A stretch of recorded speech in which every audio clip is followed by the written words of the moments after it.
नमस्कार, आप देख रहे हैं KH लाइव हिमाचल में हूं आपके साथ पूजा राजपूत। आज इस इवनिंग बुलेटिन में हम आपको हिमाचल प्रदेश की तमाम बड़ी खबरों से रूबरू करवाएंगे। आइए पहले नजर डालते हैं आज की हेडलाइंस पर। हिमाचल में मंत्री और विधायकों का वेतन बढ़ा, 24% की वृद्धि। तेलंगाना सरकार लगाएगा हिमाचल में 2 पावर प्रोजेक्ट, सीएम की मौजूदगी में हुआ MOU हस्ताक्षर। हिमाचल के IAS अधिकारी को मिली जान से मारने की धमकी, केस दर्ज। हिमाचल में शिक्षा व्यवस्था में बड़ा बदलाव, 5वीं 8वीं कक्षा में फेल छात्रों को मिलेगा पेपर देने का मौका, शिक्षा निदेशालयों के गठन को मंजूरी। हिमाचल के मुख्य सचिव प्रबोध सक्सेना को मिली 6 महीने की एक्सटेंशन। पंजाब यूनिवर्सिटी में हिमाचल के छात्र की हत्या, विवाद और चाकूबाजी की घटना। और अब खबरें विस्तार से। हिमाचल प्रदेश के मुख्यमंत्री सुखविंदर सिंह सुक्खू ने विधानसभा में मंत्री और विधायकों के वेतन भत्तों में 24% की बढ़ोतरी की घोषणा की है। अब मुख्यमंत्री को लगभग 3 लाख रुपए, कैबिनेट मंत्री को 2.90 लाख रुपए, विधायक को 2.62 लाख रुपए और विधानसभा अध्यक्ष को 2.90 लाख रुपए प्रति माह वेतन मिलेगा। मुख्यमंत्री ने 3 संशोधन विधेयक पेश किए, जिनके तहत वेतन वृद्धि और अन्य भत्तों में बदलाव किया गया है। हालांकि अब मंत्री और विधायकों को बिजली, पानी और टेलीफोन भत्ता नहीं मिलेगा, ये खर्च उन्हें खुद उठाने होंगे। इसके अलावा पूर्व विधायकों की पेंशन भी बढ़कर 1 लाख से 1.10 लाख रुपए तक कर दी गई है। 2030 से हर 5 साल में विधायकों और मंत्रियों के वेतन में स्वतः वृद्धि होगी। हिमाचल प्रदेश के लाहौल स्पीति में तेलंगाना सरकार ने 2 बड़े हाइड्रो पावर प्रोजेक्टों की शुरुआत करने का निर्णय लिया है। मुख्यमंत्री सुखविंदर सिंह सुक्खू की अध्यक्षता में आयोजित बैठक में हिमाचल और तेलंगाना सरकार के बीच OMU पर हस्ताक्षर किए गए। इस मौके पर तेलंगाना के उप मुख्यमंत्री भट्टी विक्रमार्क मल्लू और ऊर्जा सचिव संदीप सुल्तानिया भी मौजूद रहे। इन 2 परियोजनाओं से सैली जल विद्युत परियोजना 400 मेगावाट और मियार जल विद्युत परियोजना 120 मेगावाट क्षमता की होंगी।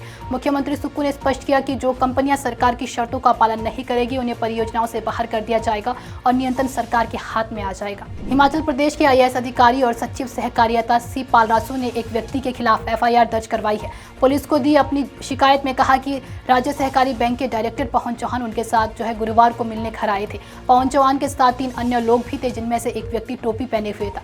C पालरासू के अनुसार पवन चौहान ने एक ज्ञापन दिया, जिसमें बैंक के अध्यक्ष पर फंड्स के दुरुपयोग के आरोप थे। बातचीत के दौरान टोपीधारी व्यक्ति ने बैंक और प्रबंध निदेशक पर भ्रष्टाचार के आरोप लगाए और IAS अधिकारी से दुर्व्यवहार किया और कमरे का दरवाजा बंद कर उन्हें जान से मारने की धमकी दी। IAS अधिकारी ने इस मामले की जांच की मांग की है। पुलिस ने शिकायत के आधार पर केस दर्ज कर लिया है और मामले की गहराई से जांच भी शुरू कर दी है। सच्चाई क्या है, यह अब पुलिस जांच में ही सामने आएगा। हिमाचल प्रदेश में मुख्यमंत्री सुखविंदर सिंह सुक्खू की अध्यक्षता में हुई कैबिनेट बैठक में शिक्षा व्यवस्था को और भी अधिक प्रभावी बनाने के लिए कई अहम फैसले लिए गए हैं। अब प्री नर्सरी से लेकर 12वीं कक्षा तक के लिए 2 अलग अलग निदेशालय होंगे। एक निदेशालय स्कूल शिक्षा के लिए होगा, जिसे प्रारंभिक शिक्षा निदेशालयों से स्कूल शिक्षा निदेशालयों में अपग्रेड किया गया है। दूसरा उच्च शिक्षा के लिए होगा, जो कॉलेजों और उच्च शिक्षा के सभी पहलुओं को संभालेगा।